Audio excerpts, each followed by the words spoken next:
Well, joining me now for more on this is retired Air Vice Marshal Sean Bell. Hi again, Sean. An extraordinary acknowledgement there by the Russian military, and this the deadliest attack for Russia since the start of this war. Let's start with what you know about what happened in Makivka. Yeah, it's always worth sort of starting with what we know. The Ukrainians did a strike at Makivka, which is here. It's only about 13 kilometres east of the front line in some of the fiercest fighting in the Donbass region. The Russians have set up a temporary barracks facility in a school, which we've got a picture of here. Unfortunately, in the school, at the basement of the school, they'd also storing a lot of weapons and artillery. And it also appears they had lots of storage of the artillery shells around the facility as well.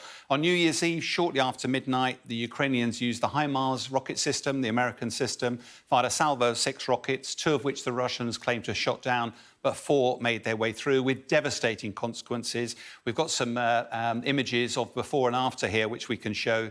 They're quite grainy images, but this is the school we've just been seeing, this white blob here, and it's in the middle of a town, which is worth pointing out. We see the after images as well, after the strike, which is just in the new year, and the facility has been completely destroyed. But what I draw your attention to is that if you looked at any other villages and towns in the Donbass that the Russians have been fighting in, the whole area is devastated. The advantage of having precision weapons is that that target's been destroyed, but largely the rest of the village and town has been untouched. And, of course, as we've seen throughout this war, there's a war of words as well, both sides reporting this incident very differently, and a big discrepancy in terms of casualty numbers. Yes, we've always got to take a bit of a pinch of salt because both sides, both the Russians and Ukrainian, always come out with slightly different numbers. The Ukrainians said 400 Russians died and 300 injured. The Russians actually, strangely, very quickly countered and said they'd lost 63, but that's been updated to 89 subsequently. Independent experts have said that there were over 600 military personnel here at the time.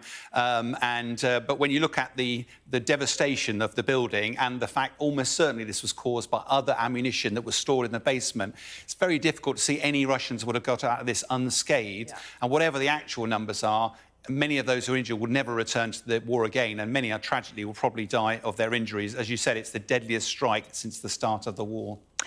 And the Russian military have also said that these Russian soldiers were targeted and identified in terms of their location because of the use of personal mobile phones. Is that the case? Tell us more about that. Yeah, it's very difficult to tell exactly what the cause was, but it's worth actually, it does illustrate that Russians are fighting a sort of 20th century warfare. That's been their recent experience. When they fought in Chechnya, they've been fighting low-tech enemies. They fight a war of attrition. And even in Ukraine, the Russians have been firing 20,000 rounds of artillery every single day, unguided, levelling the battlefield. Ukraine has been supported by the West weapons, like this HIMARS system here, trying to use far more accuracy.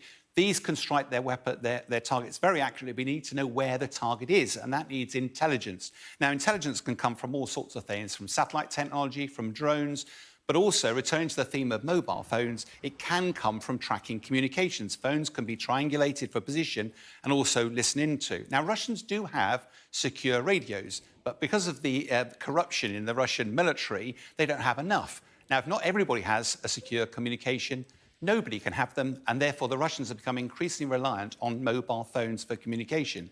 New Year's Eve, everybody celebrates. You can imagine the conscripts calling their family. Lots of the mobile phones light up, identified as a target, and then with tragic consequences. And it's a really dreadful example of Russian military shortcomings, which they really should be learning better 10 months into the war. Yeah, and a very stark example of their operational security. Sean, for now, thank you.